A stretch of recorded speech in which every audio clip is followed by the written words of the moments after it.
beautiful thing I know about God and the Lord that we serve is that He's not a God of mistakes. Even in the midst of us making our mistakes, He's taking our mistakes and making a masterpiece.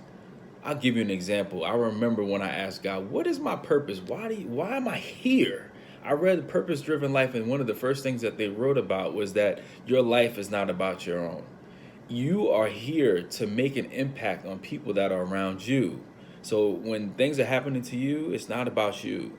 And I was like, wow, that's different because our world says that everything's about us. We're supposed to be in the spotlight. We're supposed to be, it's we, I. And it's nothing about, it says nothing about people around us. And so I started looking at the world differently. And the Lord started speaking to me and saying that I want you to talk about relationships. I want you to show people relationships. You have a knack for bringing people together, all different kinds of people, bringing them together, showing them what collaboration looks like, showing them what communication looks like, showing them what love looks like. I want you to show my love through you and how you love them. And I'm like, man, that's a tall order. You know, I'm a pretty low key, chill kind of guy. I could kind of play the background. I could also stand in front of people and talk, but I don't, I don't know. That's a big responsibility.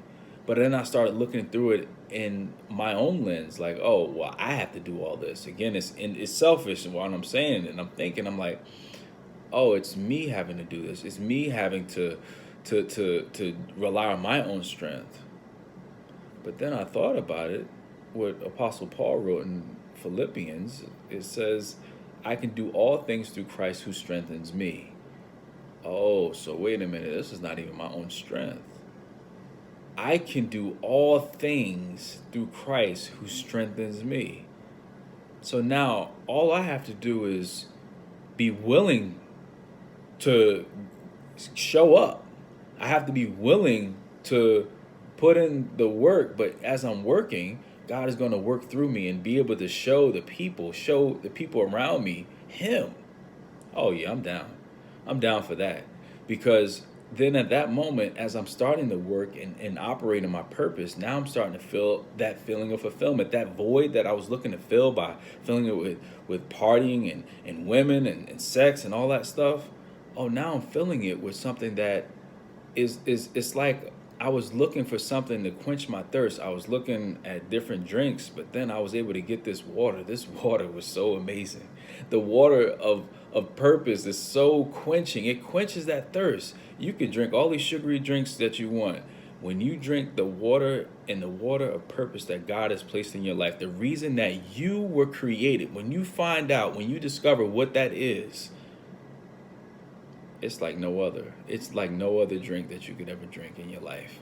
And you will feel a feeling that will come over you that you'll not. It's indescribable. I'm using a man of many words, but I'm almost at a loss for words as to the feeling that you feel. But you have to get to a place of knowing that the things that God is asking for you to do is not on your strength. You have to rely on His strength. And all He's asking for you to do is be obedient to Him.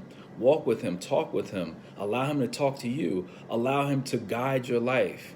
I know as an adult, we're grown, we get to do what we want to do. I live by my own rules.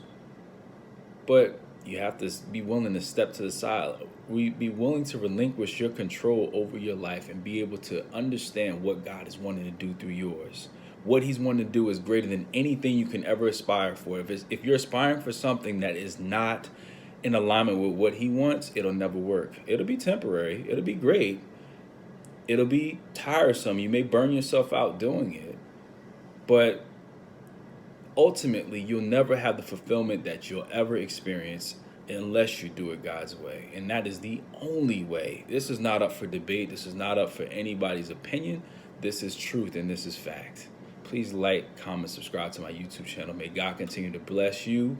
Continue to run this race, and let's encourage one another, because this race is long and it gets tiring. And a lot of times we may feel as though we can't go on, but as long as you have strong community, as long as we have people, we're encouraging one another, we're loving on one another, we're helping one another where we kind of feel weak in those moments. It makes it easier. It doesn't make it all scot-free where it's all blue skies, but in the midst of the rain, it's always good to have somebody that's holding an umbrella up for you. May God continue to bless you all.